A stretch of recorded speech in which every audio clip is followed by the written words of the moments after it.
Pablo Emílio Escobar Gaviria, que conquistou fama mundial, tornando-se um dos homens mais ricos do mundo, graças ao tráfico de cocaína nos Estados Unidos e outros países. Membros do governo norte-americano e colombiano, repórteres de jornais e o público em geral o consideram o mais brutal, impiedoso, ambicioso e poderoso traficante da história. Olá, esse é o canal Literando na Madrugada, sejam todos bem-vindos.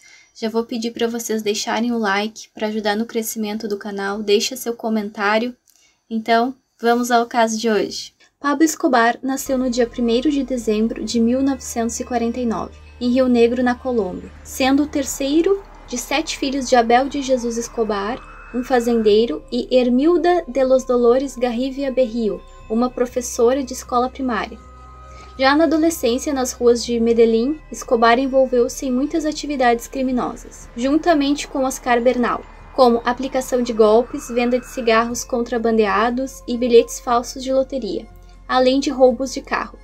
No início dos anos 70, conseguiu $100 mil depois de sequestrar um executivo de Medellín, antes de entrar no comércio de drogas. Seu primeiro passo foi se tornar milionário ao trabalhar para a contrabandista Álvaro Pietro. Sua ambição de infância era se tornar milionário até os 22 anos. E ele conseguiu. Então, no ano de 75, Escobar começou a desenvolver a sua operação de venda de cocaína. Ele mesmo voou várias vezes, principalmente entre a Colômbia e o Panamá, para contrabandear a carga para os Estados Unidos. Aí, mais tarde, ele comprou 15 aviões novos e maiores, incluindo 6 helicópteros. No ano de 76, ele e vários de seus homens foram presos, e foi encontrado 18 quilos de pasta base. Isso ocorreu depois de voltar a Medellín, com uma carga pesada do Equador. Inicialmente, então, Pablo tentou subornar os juízes de Medellín que estavam começando o processo contra ele.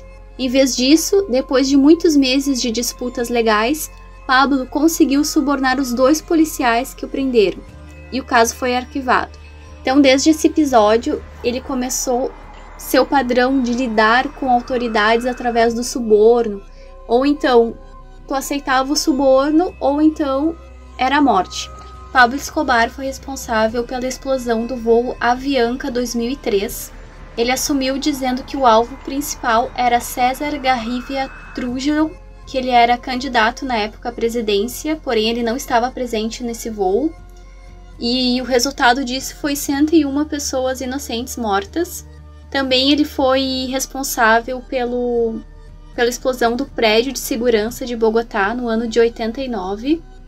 E algumas pessoas acreditam que ele estava por trás do incidente na Suprema Corte Colombiana no ano de 85, que resultou no assassinato de metade dos juízes da corte. Então, através desse terrorismo que ele crescia cada vez mais, ele ficava cada vez mais forte, ninguém conseguia destruir ele, tanto que ele mandava cartas para suas vítimas, convidando para os seus enterros, e ele mandava na data que a pessoa ia morrer, e acontecia mesmo, seus capangas iam lá e matavam essas pessoas. Então, no auge do seu império, a revista Forbes estimou Pablo Escobar como o 7º homem mais rico do mundo, juntamente com o cartel de Medellín controlando 80% do mercado mundial de cocaína. Enquanto Pablo era considerado um inimigo dos governos dos Estados Unidos e da Colômbia, Escobar era um herói para muitos em Medellín. Ele tinha bons relacionamentos e trabalhou para melhorar as condições de vida da população pobre da cidade. Ele distribuía dinheiro, ele fazia casa lá para as pessoas mais necessitadas, e o que acontecia? Aumentava o seu exército, né? Aumentava as pessoas apoiando ele.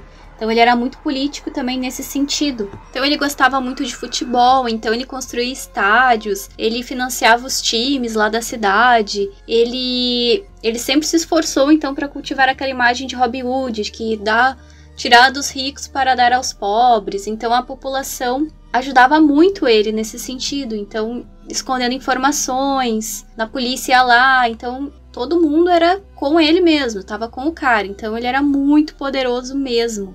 Todo mundo protegia ele, todo mundo tinha adoração por ele, mas medo dele. Muitos consideravam ele um santo também, tinha muitas casas, assim, que ele dava para as pessoas, enfim, que tinha a imagem dele como um santo mesmo. Mas aí tava ficando feia a imagem dele ao mesmo tempo pelos seus ataques, principalmente aí do avião, as bombas, matando muitas pessoas inocentes. Então ele estava criando seus inimigos também ao mesmo tempo, entende? Então em 92 ele voltou-se para o governo colombiano para evitar sua extradição, que ele tinha muito medo da extradição para os Estados Unidos.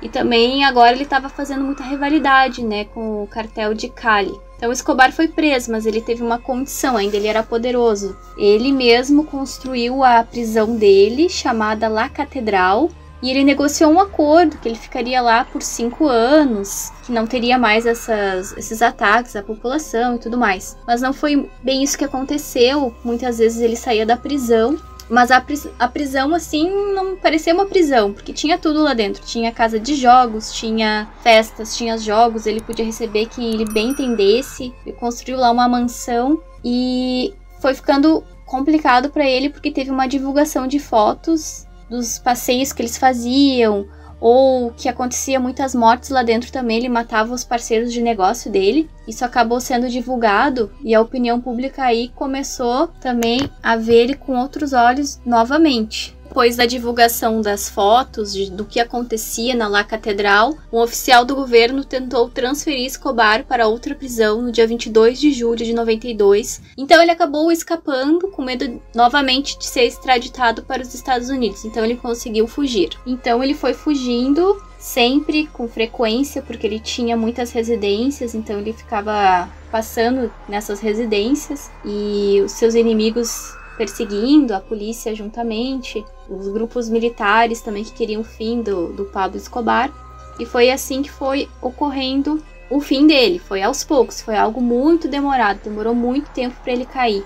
O que foi enfraquecendo foi isso, foi a morte dos aliados dele, dos seus capangas, os inimigos que ele foi criando, entende? A opinião pública também contra ele por todos esses ataques terroristas que acabou matando muitos inocentes.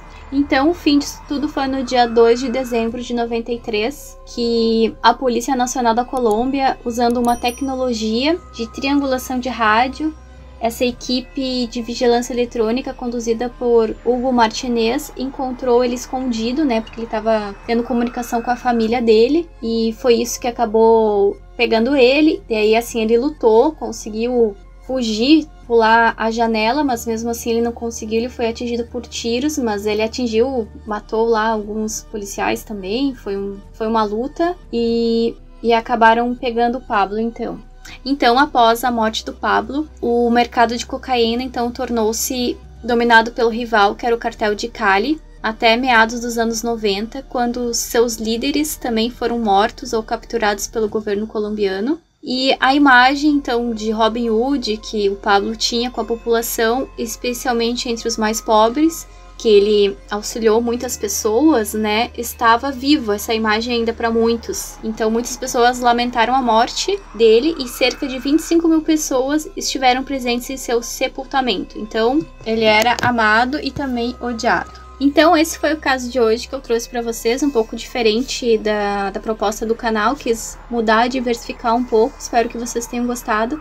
Deixe um comentário aí, porque eu sei que a história tem bastante detalhe que eu não falei, eu posso fazer um outro vídeo se vocês gostarem também desses assuntos, ou da história do Pablo Escobar também, né, posso me aprofundar mais. Então eu tentei pegar partes resumidas, as partes principais para falar para vocês. Então é isso, deixa seu like se vocês gostarem do vídeo, comentário para ajudar aí no crescimento do canal, e até breve!